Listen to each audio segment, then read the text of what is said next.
Hi friends, आज मैं आपको सीताफल के बारे में कुछ इन्फॉर्मेशन देना चाहता हूँ। मित्रों, यह हमारे कोर्ट यार्ड में सीताफल के पेड़ है और यहाँ ऊपर से शूटिंग किया गया है सेकंड स्लैब के ऊपर से। तो यहाँ देखिएगा, लगभग इन पेड़ों की ऊंचाई 20 से 22 फीट ऊंची है। लगभग 10 से 12 टोटल पेड़ हमारे यहाँ हैं। तो मैं इस पे NPK भी सोलूबल जो है ग्रैनुलर फॉर्म का, वहाँ स्प्रे करते रहता हूँ मित्रों। तो क्या होता है, और ये देसी वैरायटी है, हाइब्रिड नहीं है और कोई अर्ली फ्रूटिंग वैरायटी नहीं है। लास्ट यानी इनकी एज लगभग 20 साल, लगभग इसका एज है कंसिडर 20 से 30 साल।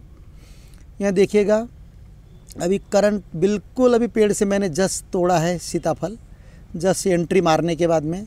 सुबह मैं एंट्री किया था तब नहीं था ये पका हुआ, पर मैं जैसी अभी एंट्री मारी शूटिंग करने के लिए तो जस्ट वहाँ मुझे मिला। तो मित्रों देखिएगा, यहाँ 70% मैच्योर्ड है। यहाँ देखिएगा, दोनों जो बटन नुमा पोर्शंस रहते हैं उनके बीच में गैप है। यहाँ टोटली हरा है, यहाँ इस पे गैप आने को है मित्रों। तो जब दो ये जो बटन नुमा जो पोर्शंस रहता है उसमें अगर से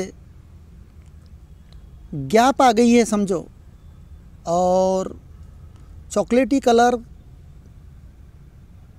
या गुलाबी कलर का अगर से शेडिंग अगर से दिखना चालू हो जाता है दो बटनों के बीच में, तो समझ लेना कि यह मैच्योरिटी की ओर बढ़ रहा है। तो इस पौधे को आप छटाई भी कर सकते हैं।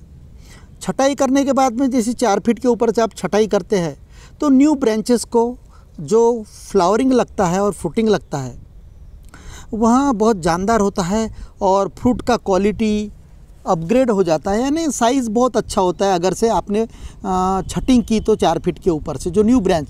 तो हर न्यू ब्रांच को जो कस्टर्ड एप्पल जो सीताफल लगता है उसका साइज़, टेस्ट, सभी चीज़ें बहुत अच्छी तरीके से डेवलप होती है।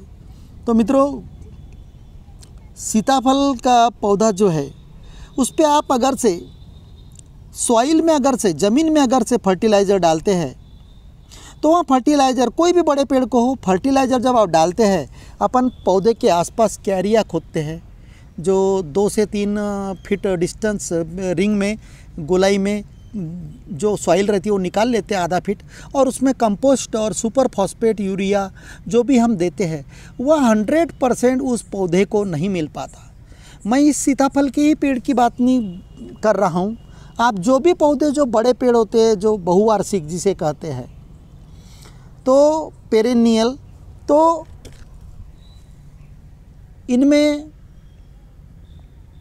देखिएगा, यह मैंने सीताफल के पेड़ पे चढ़ के देखिएगा, यहाँ सीताफल के देखो बटन नुमा पोर्शन के बीच में गैप आना शुरू हो गई है। तो समझ लेना ये रेनी सीजन है, और यहाँ जो लास्ट ईयर में एटमॉस्फेरिक क्लाइमेट जो चेंज हुआ था मित्रों, यह सब उसके वजह से फर्स्ट टाइम ये हमारे घर में इतना सीताफल निकला, 100 से 150 लगभग। ये देखिएगा, रेडिश पोर्शन, गुलाबी पोर्शन, 2 बटनों के बीच में बटन नुमा, ये देखो बटन नुमा पार्ट में कंसीडर करो। तो मित्रों, मैं सीताफल का इम्पोर्टेंस बताने जा रहा हूँ कि सीताफल के पेड़ को अगर से आपने, या तो आम के पेड़ को जो सल्फेट अपन जो पौधे में देते हैं वो न देते हुए अगर से आपने NPK का जो ग्रैनुलर फॉर्म में मैंने बताया है वो आता है, वहाँ 1 लीटर में 3 से 4 ग्राम डाल के, अब 3 से 4 ग्राम 1 लीटर में, तो मैं लगभग इतने पेड़ है तो मैं 50 ग्राम 15 लीटर में ले लेता और स्प्रे कर देता पूरे पौधे पे। तो 3 से 4 घंटा तक अगर पत्तियों पे रहा तो पत्तियाँ एब्जॉर्ब कर लेती हैं NPK। तो इससे जो फ्लावरिंग आते वक्त कोई भी पौधे को अगर आपने स्प्रे किए, और एक फ्रूटिंग हार्मोन आता है मित्रों, यहाँ देखिए कि बॉक्स में मैंने सीताफल हर दिन तोड़ते रहता मैं 15-20, तो यहाँ बॉक्स में पूरा पैक है, उस पर मैंने टॉवेल झाँक दिए तो हर दिन के 8-10 या 4-5 ऐसे राइप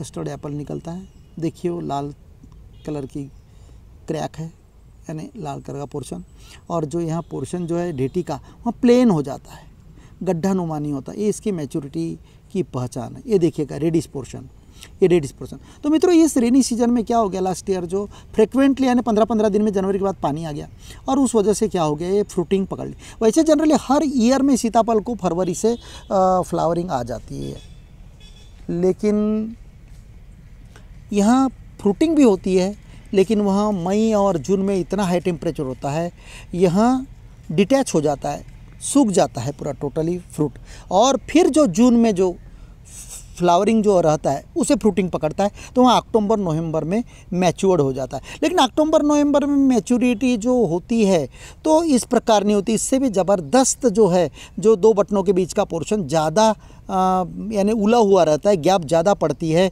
और ठंडी रहने की वजह से क्रैक भी हो जाने के बावजूद वहाँ गिरता नहीं। लेकिन अभी का सीताफल मित्रों अगर आपने ध्यान नहीं दिया, समझ में नहीं आता और गिर जाता है। पक्षियों को खाने के लिए, पक्षी खाने के लिए शुरुआत कर देते हैं, जैसे गिलहरी वगैरह वगैरह। ये तो मित्रों मैं आपको बताना चाहता हूँ इसका स्प्रे कब करने का। फ्रूटिंग पाउडर भी मिलता है, उसे भी मिक्स करिएगा ग्रैनुलर फॉर्म में इसमें, और उसका भी स्प्रे किया ताकि फल धारणा अच्छी हो।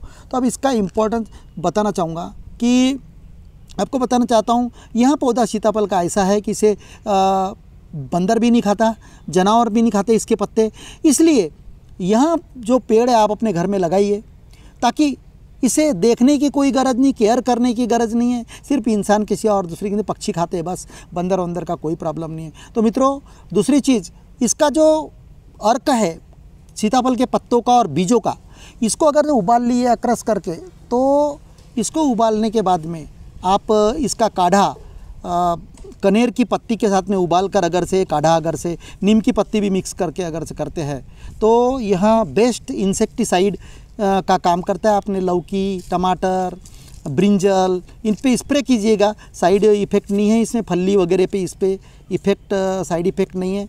तो मित्रों इस प्रकार यह मेडिसिनल इसके लिए भी इस्तेमाल किया जाता है।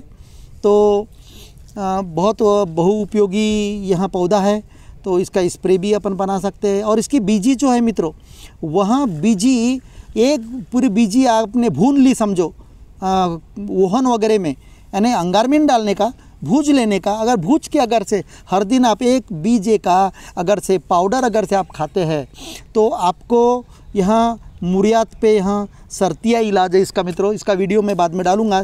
तो यहाँ एक मेडिसिनल प्लांट भी है, तो आप इसे लगाइए। इस पर कलमे भी की जाती है। देखिएगा यहाँ बीजे से, सीड से उगे हुए पौधे हैं।